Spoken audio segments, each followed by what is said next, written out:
Hey, everybody. Andy Kennedy here with the 60 Days of Toxic Truths Challenge. And super excited today to start a whole new topic. So, for the last 2 weeks, we've been talking about nutrition and the inside of the body. I will sneak a couple of more of those things because I had more than 14 of those throughout these next 2 weeks. But the primary focus of these next 2 weeks is the epidermis and the physical system externally. So your body, your hair, your skin, um, parfum, like perfume and smells, medicine that goes on the skin, deodorant. We're going to be talking about DIY, some DIY recipes as well for like deodorant and lotion and the salve that I make. So I'm excited about this one because this one's definitely close to my heart. I want to revisit the story. So for me, the reason that I'm doing this 60 days of toxic truths and purging the poisons challenge is to do a live every day on a different topic and talk about, not only what are the things that we want to be avoiding so that we can have a clear, healthy body, but also what to do instead. So provide some solutions.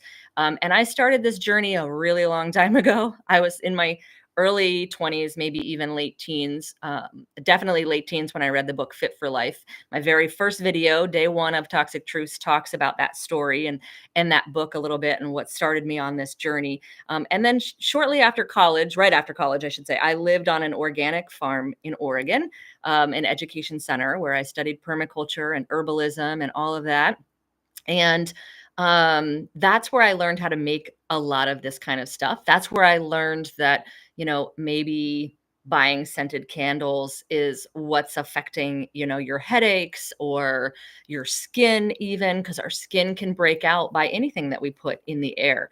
And when our body can't flush that toxin, if it comes into our skin, then our skin flushes it. So, for instance, a lot of skin related issues are actually toxic related issues. So, like liver or kidneys can't flush the toxins, which I talked a little bit about yesterday.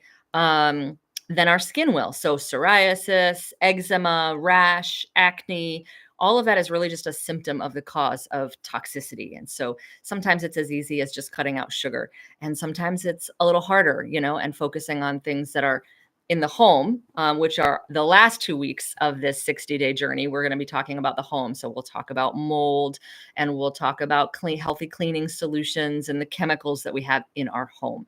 So, so just to kick off today, I want to revisit a resource that I've been giving to you guys all along, which is the EWG website, otherwise known as the Environmental Working Group website. I'm just looking. It looks like my connection is slow, but I think it's still sending. So the EWG has a great link. If you just Google, 12 ingredients to avoid, I think is what I Googled, ingredients to avoid, and then EWG, and it brings up this great resource article on just that, ingredients that we want to avoid. The topic is the shopper's guide to safe cosmetics. It's easy. So tomorrow we're going to be talking about makeup and hair color, because that's actually one of the first parts of my story as I evolved into really cutting out chemicals and focusing on how that might be affecting my body. For me, about 9 years ago, I was diagnosed with Hashimoto's. And so I was already pretty clean, but anything that was left, so I was dyeing my hair with, just the regular hair dye at the beauty parlor. And so I was just going to get my hair dyed, every 3 or 4 or 5, 6, I don't know. At that point, I wasn't very gray. So it was probably more like 8 weeks. And then I decided to switch to henna. And so I'm going to tell that story a little bit more tomorrow about hair coloring and that my whole journey with hair color. But we're also going to talk about makeup. And I think some of the coolest makeup out there is the makeup that really is based on really old recipes, like from Egypt, They used to crush up lapis to make blue eyeshadow. So that's what Bare Minerals is. And that's what we'll talk a little bit more about tomorrow, about getting back to basics with our hair and makeup and dyes and stuff like that. So, but this article from the EWG, I just wanted to highlight today. If you're not in the Facebook group, get in there, click the link and join us, because then I'll add this link to that page and you can get that pretty easy. Like I said, you can just Google that as well. But some of the things to avoid, I wanted to read off because this is important. The parabens and sulfates, I'm not going to talk about again. I might talk about as each individual thing comes up, like shampoo and conditioner and lotion and that kind of stuff. But we all know to avoid parabens and sulfates at this point. Most people do, at least, because they are endocrine disruptors and they can cause headaches, and they can definitely wreak havoc inside the body because we're absorbing them through our skin. So avoiding parabens and sulfates. Parabens are actually, just so you know, if you don't, they're a preservative, and sulfate is a heavy cleaner. It's used to clean up gasoline. Like, it was invented to clean up gasoline off of a floor. So it's super great at grease. But even if you have a greasy scalp, you should not be using something with sulfates in it. It's just too harsh on our bodies. And so that's the kind of stuff that seeps into our skin and, causes some havoc inside the body. There are lots of other things on this list: fragrances and dyes, propanols and isolated trichlorocarbons. I would avoid anything that looks like, there's this long word that I see often now, and it's methyl. I don't know if I can even pronounce it. Isothiazolinone, but it starts with the word methyl.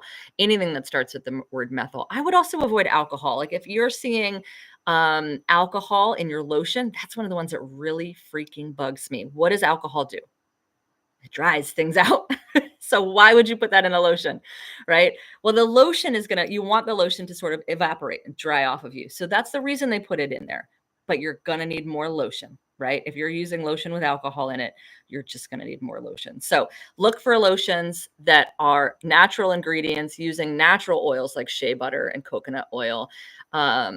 Again, I'm going to talk a little bit more about body and lotions and face. I think that one's on Friday of this week, and deodorant, and give you guys some recipes there, which I'm excited about. But ammonia, peroxide, all of those things are so harsh. Nail polish, formaldehyde, right? We don't want that in our body. So nail polish is something that, is a hard thing to break up with for most people. They know that whole nail clinic is probably full of, toxins and chemicals that are harsh on the body, harsh on the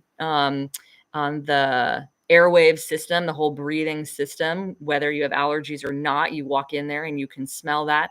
So look for salons in your area that are more natural, because they're popping up, and they have great nail polish now that is a little bit more clean and safe.